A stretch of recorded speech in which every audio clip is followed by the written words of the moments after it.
través de la palabra de nuestro Dios. Sin más, por favor. Inclinen su rostro y oremos. Padre Santo que estás en el cielo, en el nombre bendito de nuestro Señor Jesucristo, mi Salvador y nuestro Salvador, venimos ante ti, mi Dios, primeramente dándote gracias, mi Dios, darle gracias por lo bondadoso que ha sido y reunirnos en esta mañana y preparar a este gran hombre, varón de Dios, a nuestro hermano Alejandro, el cual ponemos en tus manos, mi Dios, para que tú le dirijas en todo lo que va a decir. Y así, Señor, que esa palabra viva y eficaz que caiga como comida en nuestro estómago, ya que tu palabra es que nos da vida y nos da esperanza para una vida eterna. Mi Dios, te suplicamos, mi Dios, de también tener una mente receptora, una mente donde podamos estar totalmente pensando en ti, pensando en tu palabra y pensando en todo aquello que quiere darnos a entender nuestro hermano, para que así llevarnos el mensaje a nuestra mente, a nuestro corazón, y poder seguir en este camino, amándote, glorificándote, hasta que el día que tú vengas por nosotros, mi Dios. Bendíganos grandemente, mi Dios, y gracias en el poderoso nombre de nuestro Señor Jesús. Amén. Amén, hermanos. Bendiciones, familia. Un abrazo fuerte para todos ustedes. Hoy vamos a voy a continuar, mejor dicho, con el sermón que estaba hablando en la campaña evangelística el día miércoles. Y vamos a seguir hablando de la cruz y del amor de Cristo. Gracias, gracias.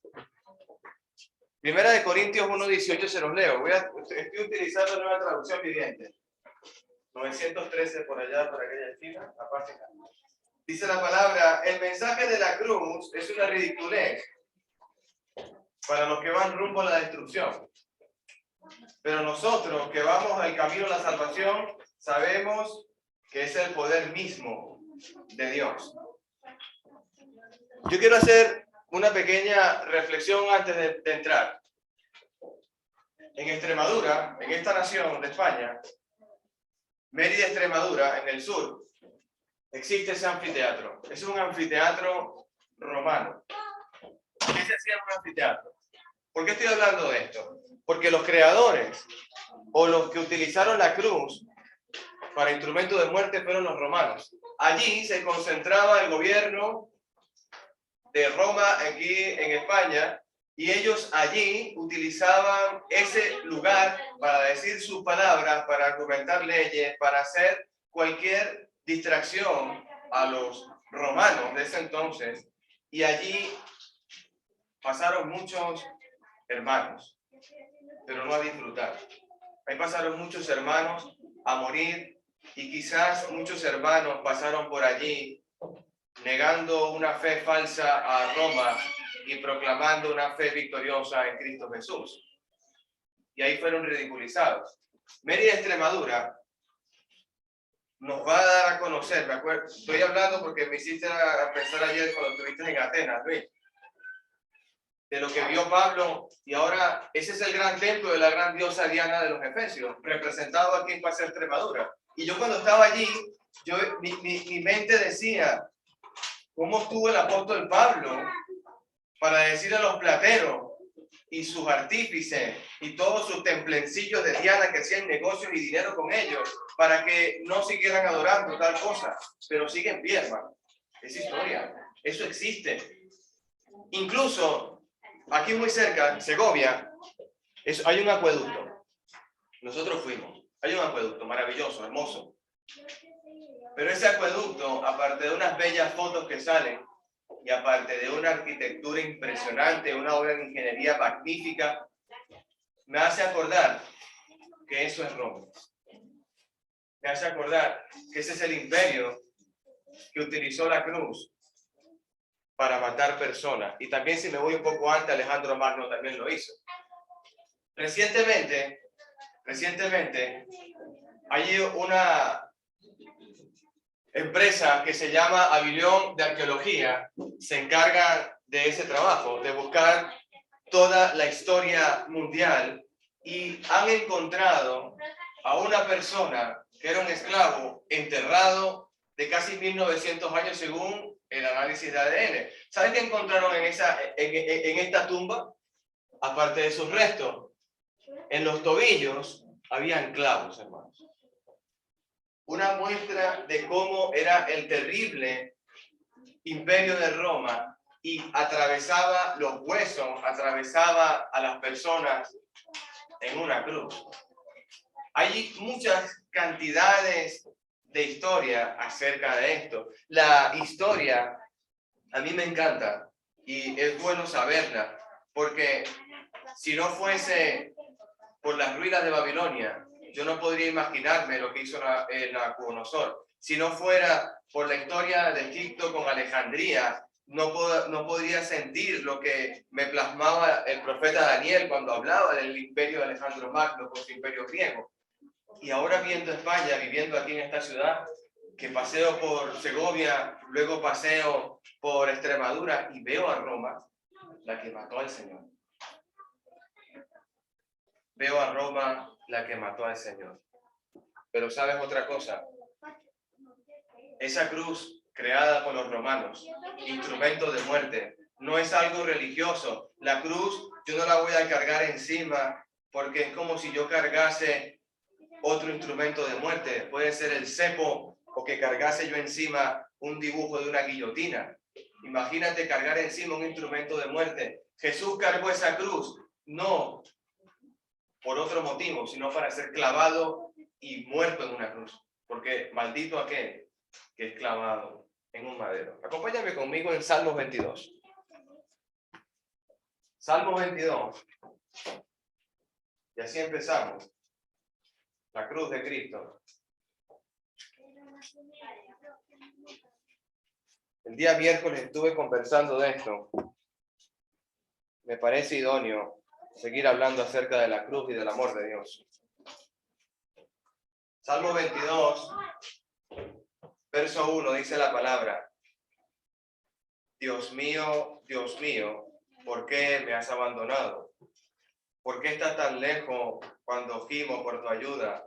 ¿Por qué de día clamo a ti, mi Dios, pero no me respondes? Y cada noche me levanto mi voz, pero no encuentro tu alivio. Versículo 6, Salmo 22. Pero yo soy un gusano, no soy un hombre. Todos me desprecian y me tratan con desdén. Todos los que me ven se burlan de mí, sonríen con malicia y marean la cabeza mientras dicen: este es el que confía en el Señor. Entonces que el Señor le salve, y si el Señor lo ama tanto, que el Señor lo rescate. Verso 11. No te quedes tan lejos de mí, porque se acercan dificultades y nadie más puede ayudarme. Mis enemigos me rodean como una manada de toros, toros feroces se basan y me tienen cercado. Verso 16. Mis enemigos me rodean como una jauría de perros, una pandilla de malvados me acorrala y han atravesado mis manos y mis pies. Puedo contar cada uno de mis huesos. Mis enemigos me miran fijamente y me rodean. Se reparten mi vestidura entre ellos, tirando los dados por mi ropa. Oh Señor, no te quedes lejos. Tú eres mi fortaleza. Ven a mi pronto auxilio. Palabra de Dios, hermanos. El rey David, muchos siglos antes, escribe y plasma en Salmo 22 una oración, una alabanza, hablando acerca de algo que no conocía. ¿Sabes de quién está hablando el pasaje? De aquel que lo miraban y bajaban la cabeza, se burlaban de él, tiraron los dados encima de su ropa para repartirse sus vestidos. De aquel que le atravesaron sus manos y sus pies. ¿Sabes de quién habla el pasaje? La multitud. Quiero decirte una cosa. No vayas ahí. En Hechos capítulo 2, el día de Pentecostés, el apóstol Pedro, diciendo: yo no estoy ebrio, ni mis compañeros tampoco, los discípulos y apóstoles de Dios, no están llenos de vino ni de mosto. Oíste lo que fue dicho a los antiguos, dice el apóstol Pedro. La tumba del rey David sigue allí. Y cuando él dijo, Señor, siéntate a mi diestra, no está hablando de él mismo, está hablando de Jesús, está hablando de otro. Cuando David escribió el Salmo 22, no estaba hablando de él mismo, estaba hablando de Jesús. Marcos 14. Marcos 14. Quiero mostrarte la profecía de Salmos 22 cumplida. Porque la palabra de Dios, cuando es anunciada, aunque sea siglos antes, aunque sea muchos años antes, aunque sea miles de años antes, siempre se va a cumplir. Quédate con eso en tu mente. Cuando la palabra de Dios ha dicho algo, siempre se va a cumplir. Marcos 14, la cena del Señor. Mientras comían, versículo 22, perdón, Marcos 14, verso 22. Mientras comían, Jesús tomó un poco de pan y lo bendijo, y luego lo partió en los trozos y le dio a sus discípulos, tómenlo porque este es mi cuerpo. Tomó la copa, luego tomó en sus manos una copa de vino y dio gracias a Dios por ella. Se la dio a ellos y todos bendijeron la copa. Versículo 25. Les digo la verdad, no volveré a beber más de este vino hasta que lo beba nuevo en el reino de Dios. Jesucristo ha tomado un trozo de pan. Un trozo de pan que había en la mesa. No cualquier trozo de pan. Los evangelios nos dicen que en el momento que era necesario sacrificar el cordero de la Pascua, Jesús envió a sus discípulos a que fueran a un monte, fueran a un lugar, fueran a un sitio a celebrar la Pascua de Dios. ¿Recuerdan lo que era la Pascua? La escuela dominical habla mucho de eso. Me gusta mucho porque las maestras hablan mucho acerca de las plagas de Moisés. La plaga de la muerte de los primogénitos. Cuando iba a pasar el ángel de muerte, tenían que coger la sangre del cordero muerto, ponerla en el dintel de la puerta, pintar la puerta alrededor con toda la sangre de ese cordero, de un año, tomado el día 10, en el primer mes del Nisan, el día 14 sería inmolado, no hervido en una olla, no frito, era asado al fuego, no podías cortarlo, no podías despedazarle, y tenía que tener un año, no podía estar enfermo, no podía tener mancha, y ni podías quebrarle los huesos. Y tenés que comértelo entero, y contar con el número de personas. Si me llevase a Luis, no tengo ningún problema, porque dice que el hermano come carne bien. Pero si yo me voy con Brian, tendría que hacer muy bien la cuenta. ¿Qué quiere decir la palabra? Que ese cordero había que comerlo entero en esa misma tarde, apresuradamente, hermano. Apresuradamente. Esa era la Pascua de Dios. ¿Y qué iba a servir? ¿Y de qué iba a servir? En esto lo harás una vez al año, dice Dios, y te acordarás que yo te saqué de esclavitud del pueblo de Egipto y tú eras un esclavo hebreo y yo te he liberado. Y a través de las plagas que yo le di contra Faraón, a ese pueblo rebelde de Egipto, yo te di la salida. Una vez al año vas a recordar. Jesús en la cena está recordando la Pascua del Señor. ¿Qué tenía en la mente Cristo? ¿Qué tenía en la mente los 12 apóstoles en la mesa? Estaban pensando en Egipto. Estaban pensando en que el pueblo hebreo era esclavo. Estaban pensando en que ellos fueron libertados por la mano de Jehová. Poderosamente los llevaron al desierto. Los liberaron de los carruajes de Faraón. Moisés abre el mar. Esa es la mente de un apóstol sentado a la mesa con el maestro. Pensando en eso. Jesús toma el pan. Ahora imagínate. Dios me sacó con mano poderosa de Egipto. Ahora Jesús toma el pan. El Hijo de Dios. Este es mi cuerpo. Y entonces la gente tiene que pensar un momento. Este es mi cuerpo que por ustedes va a ser entregado. Mi sangre va a ser derramada. ¿Sabes qué se acordaron los apóstoles? ¿Sabes qué vino a su mente cuando Jesús dijo, este es mi cuerpo que va a ser sacrificado, esta es mi sangre que va a ser derramada? ¿Qué dijo Juan el Bautista cuando vio al maestro? Miren, he aquí el Cordero de Dios, el que quita el pecado del mundo. ya no es un cordero de las cabras o de las ovejas. Es el mismísimo Hijo de Dios que va a ser entregado por ti, por mí, por la humanidad entera. Tomó el pan, esto es mi cuerpo. Tomó la copa, esta es mi sangre. ¿Tú crees que fue fácil? Ahora yo te quiero llevar a esa parte ahora. ¿Será que fue fácil para Jesús, siendo el Hijo de Dios, teniendo todo poder, siendo el autor con su Padre de la creación? ¿Será que fue difícil parte de Cristo venir a la tierra y clavarse en un madero y volver a ascender a los cielos? No, y quizás pensamos, no, bueno, el Hijo de Dios pudo haber sido muy fácil, porque Él es el Hijo de Dios. Quizás no hubo tal complicación. Quiero mostrarte la mente y el corazón del Maestro. Versículo 32. Marcos 14, verso 32.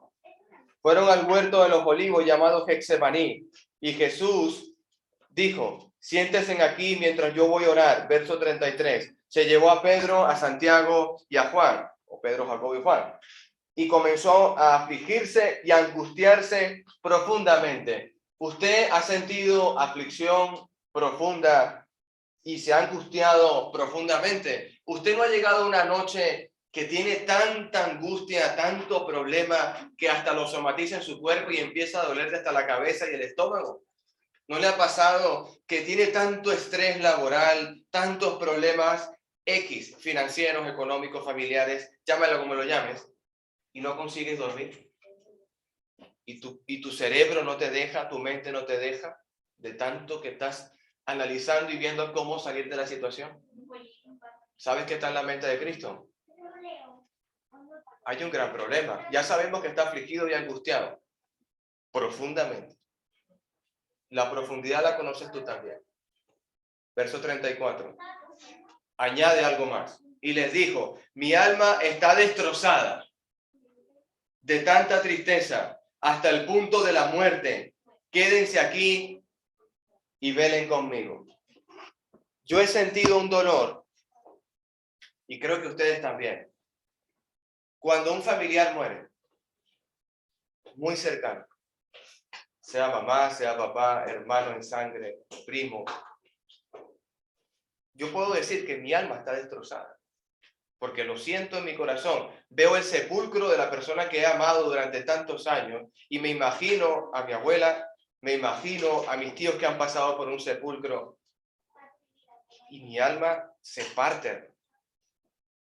Mi alma se destroza. Yo sé que usted lo ha visto y lo ha sentido. Yo quiero que sientas como siente el Maestro. ¿Por qué Jesús se le ha partido el alma? A mí se me partió el alma ver a mi abuela en un sepulcro. A mí se me ha partido el alma a ver a mi primo Arturo en paz descanse con 22 años, muerto por el COVID. Muchas cosas me han partido el alma. ¿Por qué Jesús tiene el alma partida? ¿Qué ha pasado con Jesús?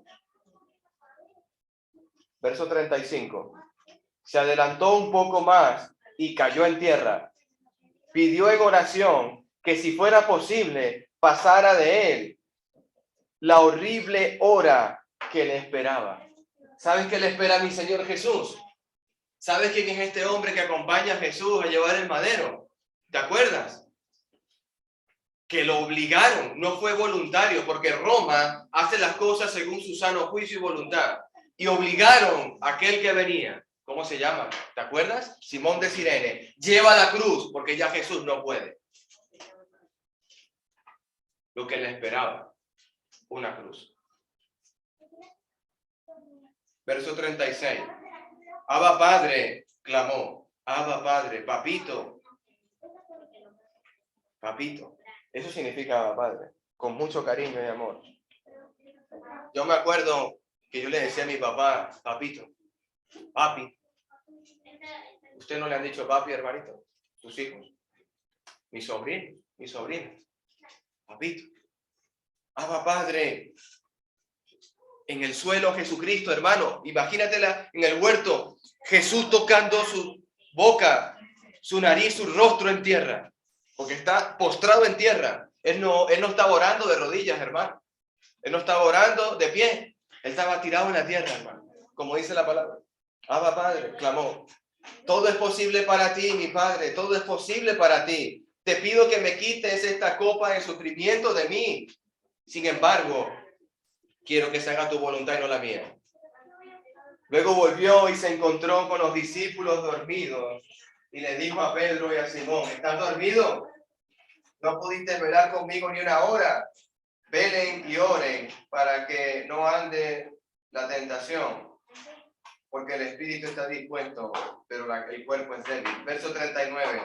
Entonces Jesús les dejó otra vez e hizo la misma oración que antes. Verso 41. Cuando volvió a ellos por tercera vez, les dijo, adelante, duerman, descansen, pero no, porque la hora ha llegado. El Hijo del Hombre es traicionado y entregado en manos de pecadores. Levántense, vamos, miren, el que me traiciona ya está aquí. Jesús se le partió el alma. Jesús está destruido. A tal forma que si lees el pasaje completo, tuvo el Padre que enviar un ángel de Dios. Tuvo que el Padre enviar un ángel. ¿Sabes para qué? No para hablarle a Cristo. No fue para hablarle. Fue para fortalecerlo. Porque su alma y su cuerpo estaban destrozados, hermano, hasta la muerte. Usted cuando tiene un dolor muy profundo, vuelvo y te llevo al dolor más profundo que has pasado. ¿Tienes ánimo de levantarte? ¿Tienes fuerza para seguir adelante? ¿Tú puedes dar un paso más? Aquella persona que has amado durante toda tu vida, que ya hoy no te acompaña, solo quedan fotos y recuerdos y de las más cosas hermosas que has podido pensar de esa persona. ¿Tienes ganas de continuar adelante? En ese mismo instante, Jesús se levantó. Vamos. Vamos. Yo quiero entender el amor de Dios. Y el amor de Dios está aquí. Vamos. Jesús es condenado ante el concilio. Y luego que es condenado, porque Roma es muy eficiente, en el mismo día lo crucificaron, en el mismo día lo condenaron. Todo pasó muy rápido. Lo arrestan, lo enjuician y lo crucifican. Muy rápido. Fue muy eficiente Roma en ese aspecto. Marcos 15. Versículo 21. Ahí está la foto. Un hombre llamado Simón, que pasaba por allí, pero era de Cirene, venía del campo justo en ese momento, y los soldados lo obligaron a llevar la cruz. Simón era el padre de Alejandro y de Rufo. Llevaban a Jesús a un lugar llamado Gólgota, que significa lugar de la calavera. Le ofrecieron vino mezclado con mirra, pero él no lo quiso, lo rechazó. Después los soldados lo clavaron en una cruz, dividieron su ropa tirando los dados para ver quién se quedaba con la prenda. ¿Te acuerdas de Salmo 22? ¿Te acuerdas? Eran las 9 de la mañana cuando lo crucificaron. Un letrero anunciaba el cargo en su contra. Decía, el rey de los judíos. Con él crucificaron a dos revolucionarios, dos ladrones, uno a su derecha y otro a la izquierda. Versículo 29. Salmo 22, acuérdate. Los principales sacerdotes y los maestros de la ley religiosa se burlaban de Jesús. Salvó a otros, se mofaban, pero no se puede salvar a sí mismo. Que el Mesías, el Rey de Israel, baje de la cruz para que podamos verlo y creer en él. Hasta los hombres que estaban crucificados con Jesús se burlaban de él. Verso 33, hermanos. Al mediodía, la tierra se llenó de oscuridad hasta las 3 de la tarde. Luego, a las 3 de la tarde, Jesús clamó con fuerte voz, Eloi, Eloi, lama sabactani, que significa, Dios mío, ¿por qué me has abandonado? Salmo 22:1. Dios mío, ¿por qué me has abandonado? ¿Sabes qué era lo más difícil para Jesús? Separarse de su papá. nosotros los hijos, cuando somos pequeños, creo que lo más terrible que le puede pasar a un hijo es que lo separen de sus padres. Creo que lo más terrible es no tener una mamá o un papá. Jesús le fue muy difícil separarse de su padre. Le fue muy difícil, hermano, lo que costó para Jesús. Versículo 37. Marcos 15, 37. Entonces Jesús soltó otro fuerte grito de su último suspiro. La cortina del santuario del templo se rasgó en dos. Y el oficial romano que estaba al frente de él, al ver cómo había muerto, exclamó: este hombre verdaderamente era el Hijo de Dios. La muerte no finalizó en Cristo. La muerte no fue fácil para Cristo. El propósito de la muerte del Señor es darnos una salvación hermosa. Si yo muero hoy, no pasa nada. Absolutamente nada. Cualquiera de estas salas, si muere hoy, no pasa absolutamente nada. Pero si muere Cristo, como murió en esa cruz, hay algo que sucedió en la tierra. Hay algo que sucedió en este mundo. Versículo 16, capítulo 16, verso 9. Después de que Jesús resucitó el domingo por la mañana temprano, la primera persona que fue a ver fue María Magdalena, la mujer de quien había expulsado los 7 demonios. Versículo 12. Tiempo después, Jesús se apareció otra forma a 2 seguidores que iban por el camino a Jerusalén. Versículo 14. Incluso más tarde se apareció a los 11 discípulos. Versículo 15. Entonces les dijo: vayan por todo el mundo y prediquen las buenas noticias a todos, porque el que vaya a creer esto que ha ocurrido, hermano, y sea bautizado, ese será salvo. ¿Usted cree que Jesús pasó por un madero? ¿Usted realmente cree que el Hijo de Dios, profetizado por el Salmo 22 del rey David, usted cree que realmente vino a este mundo a clavarse en un madero y que le fue realmente difícil? Hay otro profeta, y con esta es la conclusión, Isaías 53. Hay otro profeta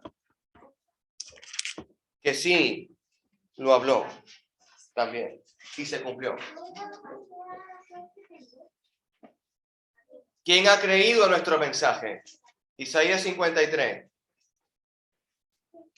¿A quién ha revelado el Señor su brazo poderoso? Estoy en la 585. Versículo 2. Mi siervo creció en la presencia del Señor como un tierno brote verde, como raíz de tierra seca. No había nada hermoso ni majestuoso en su aspecto y nada que nos atrajera hacia él. Versículo 3. ¿Sabes por qué Jesús pasó por un madero? Aquí empieza el profeta Isaías a darnos contexto. Fue despreciado y rechazado, hombre de dolores, conocedor del dolor más profundo. Nosotros le dimos la espalda y desviamos la mirada. Fue despreciado y no nos importó. Empezamos nosotros a estar aquí en el pasaje, hermano. Es triste y lamentable. Verso 4. Sin embargo, fueron nuestras debilidades lo que la cargó él. Sin embargo, fueron mis debilidades lo que hicieron que Jesús pasara por un madero. Fue mi aflicción lo que hizo que él pasara por un madero. Fueron los dolores, estoy leyendo la palabra, fueron nuestros dolores lo que lo agobiaron. Y pensamos que sus dificultades eran un castigo de Dios, un castigo por nuestros propios pecados. Fueron nuestras debilidades, fueron nuestros dolores y fueron nuestras dificultades. Y él cargó con nuestros pecados. Versículo 5. Pero él fue traspasado por nuestras rebeliones y aplastado por nuestros pecados. Fue golpeado para que nosotros estuviésemos en paz. Fue azotado para que pudiésemos ser sanados. ¿Y por su llaga? Por su llaga. Por su crucifixión. Por su muerte. Su dolor era para que yo no tuviera dolor. su separación del Padre es para que yo pudiera tener comunión con el Padre. Versículo 6. Todos nosotros nos hemos extraviado como ovejas. Hemos dejado los caminos de Dios para seguir los nuestros. Sin embargo, el Señor puso sobre él los pecados de todos nosotros. Padre, pasa de mí esta copa. Papito, ¿usted permitiría que su hijo o su hija, su familiar más querido, le clavasen en una cruz por los delincuentes, violadores, aquellos que se mofan, aquellos burladores, aquellos asesinos, aquellas personas que entran en guerra y tiran bombas y sin importar a quién matan? Él es capaz de morir por una persona así. Él fue capaz de entregar su vida por el más terrible criminal que te puedas imaginar. Dios le dijo a ese criminal: si tú te arrepientes, tendrás vida eterna. No existe pecado que Dios no perdone. Dios perdona un adulterio. Dios perdona el asesinato. Dios perdona la mentira. Dios perdona el robo. Dios perdona. No existe nada que Él no perdone. No existe jerarquía de pecado. Se presenta un asesino delante de mí y yo he dicho mentiras y malas palabras, tengo el mismo pago, la muerte. Él ha matado 3.500.000 personas, yo no he matado a nadie, pero he sido mentiroso, tengo el mismo pago que él, la muerte. Pero Él me dio una alternativa. Versículo 9, Isaías 53. Él no había hecho nada malo y jamás había engañado a nadie. Fue enterrado como un criminal. Fue puesto en una tumba como un hombre rico. Formaba parte del buen plan de Dios. Imagínate como tu papá y mamá. Yo tengo un buen plan para ti, hijo mío. Voy a reflejarlo en Abraham e Isaac. Una mañana Dios le dice al padre Abraham: toma a tu hijo, al que amas, a Isaac, y sacrifícalo en holocausto en el monte. El padre Abraham, el padre de la fe, escuela dominical, tomó al niño, tomó su burro, lo asentó, le puso un poco de leña y llevó el fuego. Y el niño, ¿sabes qué le dijo por el camino a su papá Abraham? Abraham, padre mío, papito, ahí está la leña, ahí está el fuego. ¿Y el cordero? Tranquilo, hijo mío. Qué difícil para Abraham. Imagínate a Abraham, tranquilo. Dios se proveerá de un cordero. Abraham tomó al niño, lo puso en la mesa del holocausto con la leña, lo amarró, sacó la daga y lo iba a degollar, hermano. Y Dios le dijo: detente, Abraham. He visto que ya tienes fe en mí. Detente. No escatimó a su propio hijo. Por eso es el amor de Dios. Juan 3:16. De tal manera amó Dios al mundo que entregó a su propio hijo, para que hoy ustedes y todos nosotros tengamos vida eterna. Dios les bendiga, hermanos.